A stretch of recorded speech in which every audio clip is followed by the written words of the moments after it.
જો તમે અમેરિકામાં રહેતા સિનિયર સિટીઝન છો અથવા તમારા માતા પિતા સગા સંબંધીઓ અમેરિકામાં નિવૃત્ત જીવન જીવી રહ્યા છે તો આજના આ સમાચાર તમારા માટે ખૂબ જ અગત્યના છે. દર વર્ષે લાખો સિનિયર સિટીઝન એવા બિલો ચૂકવે છે જે કાયદાકીય રીતે તેમને ચૂકવવાની જરૂર જ અમેરિકાની અંદર હોતી જ નથી. સૌથી ચોંકાવનારી વાત તો એ છે કે સરકાર, બેંક અને કાઉન્ટી કે કોઈ પણ એજન્સી આપોઆપ તમને ફોન કરીને અથવા તો પત્ર લખીને કહેતી નથી કે તમે ડિસ્કાઉન્ટ માટે પાત્ર છો. મોટાભાગના કિસ્સાઓમાં તમારે પોતે જ અરજી કરવી પડે છે અથવા માહિતી મેળવીને તમારા હકનો લાભ લેવો પડે છે. યોગ્ય માહિતીના અભાવે હજારો ડોલર દર વર્ષે બિનજરૂરી રીતે ખર્ચાઈ જાય છે.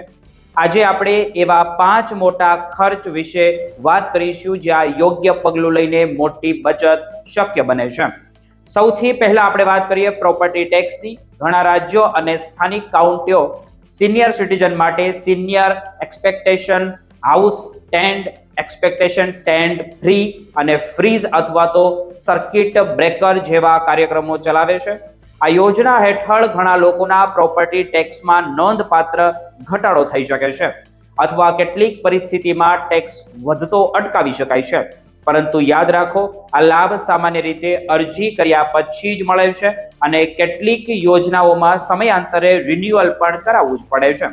તેથી તમારી કન્ટ્રી એસેસોર્સ ઓફિસ અથવા તો સ્થાનિક વેબસાઇટ પર માહિતી મેળવવી ખૂબ જરૂરી છે. હવે આપણે વાત કરીએ સોશિયલ સિક્યુરિટી પર લાગતા ફેડરલ ટેક્સની. ઘણા નિવૃત્ત લોકો અમેરિકાની અંદર એવું માને છે કે સોશિયલ સિક્યુરિટીની સંપૂર્ણ આવક પર સામાન્ય આવકની જેમ જ ટેક્સ લાગુ પડતો હોય છે, પરંતુ હકીકત ત્યાં કંઈક અલગ જ છે. ટેક્સ લાગશે કે નહીં તેના આધાર પર કોમ્બાઇન્ડ ઇન્કમ પર રહે છે અને ઘણા લોકો માટે સોશિયલ સિક્યુરિટી પર કોઈ પણ ટેક્સ લાગતો નથી અથવા માત્ર થોડા ભાગ પર ટેક્સ લાગતો હોય છે. કેટલાક લોકો હજુ પણ બિનજરૂરી રીતે ટેક્સ કપાત ચાલુ રાખે છે, જેમના કારણે સરકાર પાસે તેના પૈસા વ્યાજ વગર અટવાઈ રહ્યો છે. યોગ્ય ટેક્સ સલાહ લઈને આ કપાત બંધ કરાવી શકાય છે. હવે આપણે ત્રીજો મહત્વનો મુદ્દો છે તેની ઉપર વાત કરીએ તો મેડિકેર પાર્ટ બી પ્રીમિયમ. દર મહિને સોશિયલ સિક્યુરિટીમાંથી કપાત થતો આ ખર્ચ ઘણા સિનિયર માટે મોટો બોજ બને છે. પરંતુ ઘણા રાજ્યોમાં મેડિકેર સેવિંગ પ્રોગ્રામ્સ ઉપલબ્ધ છે જે પાત્રતા ધરાવતા લોકોને પાર્ટ બી પ્રીમિયમ ઉપરાંત કેટલીક અન્ય આરોગ્ય ખર્ચમાં પણ મદદ કરી શકે છે. ઘણા લોકો ભૂલથી માને છે કે આ યોજના માત્ર અત્યંત ઓછી આવક ધરાવતા લોકો માટે જ છે, જ્યારે વાસ્તવમાં ઘણા મધ્યમ આવક ધરાવતા નિવૃત્તો પણ પાત્ર બની શકે છે. ત્યારબાદ વાત કરીએ યુટિલિટી બિલ્સની. વીજળી, ગેસ, પાણી, ફોન, ઇન્ટરનેટ જેવા રોજિંદા ખર્ચમાં પણ અનેક પ્રકારની સહાય ઉપલબ્ધ સિનિયર માટે હોય છે અને ઘણી યોજનાઓ હીટિંગ અને કુલિંગ ખર્ચમાં મદદ કરે છે. જ્યારે ઘણી યુટિલિટી કંપનીઓ સિનિયર ડિસ્કાઉન્ટ અથવા તો લો ઇન્કમ આસિસ્ટન્ટ પ્રોગ્રામ પણ ચલાવે છે.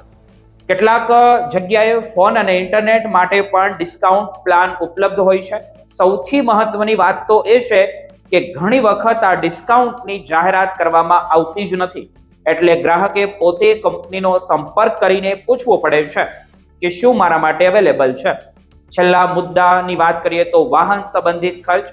ઘણા રાજ્યોમાં સિનિયર સિટીઝન માટે વાહન રજિસ્ટ્રેશન ફીમાં પણ રાહત, વાહન સંબંધિત ટેક્સમાં છૂટ અને ડિસેબલ્ડ પાર્કિંગ પે કાર્ડ જેવી સુવિધાઓ ઉપલબ્ધ હોય છે. એટલું જ નહીં, ઘણી ઓટો ઇન્સ્યોરન્સ કંપનીઓ અને મેચ્યોર ડ્રાઇવિંગ ડિસ્કાઉન્ટ પણ આપે છે. કેટલાક કિસ્સાઓમાં માત્ર 2 કે 3 કલાકનો જે ડિફેન્સિવ ડ્રાઇવિંગ કોર્સ પણ પૂર્ણ કર્યા પછી 4 થી 5 વર્ષ સુધી ઇન્સ્યોરન્સ પ્રીમિયમમાં ડિસ્કાઉન્ટ મળવાની પૂરેપૂરી શક્યતા તેમાં રહેલી છે. તેથી તમારી જે ઇન્સ્યોરન્સ કંપની અને સ્થાનિક DMV સાથે સંપર્ક કરીને ઉપલબ્ધ છૂટા જે કંઈ પણ થોડી માહિતી હોય છૂટી છવાયેલી તે મેળવવી જોઈએ.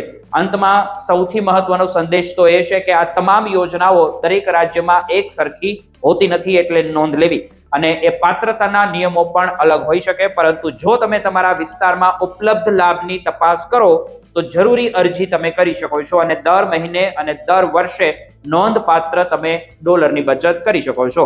યાદ રાખો, ઘણી વખત પૈસા બચાવવા માટે સૌથી મોટું પગલું માત્ર એક ફોન કોલ અથવા એક અરજી જ હોઈ શકે છે. એટલે આજથી જ રાહ ન જુઓ. આ 5 માંથી ઓછામાં ઓછા એક મુદ્દાની તપાસ આ અઠવાડિયામાં કરી લેજો.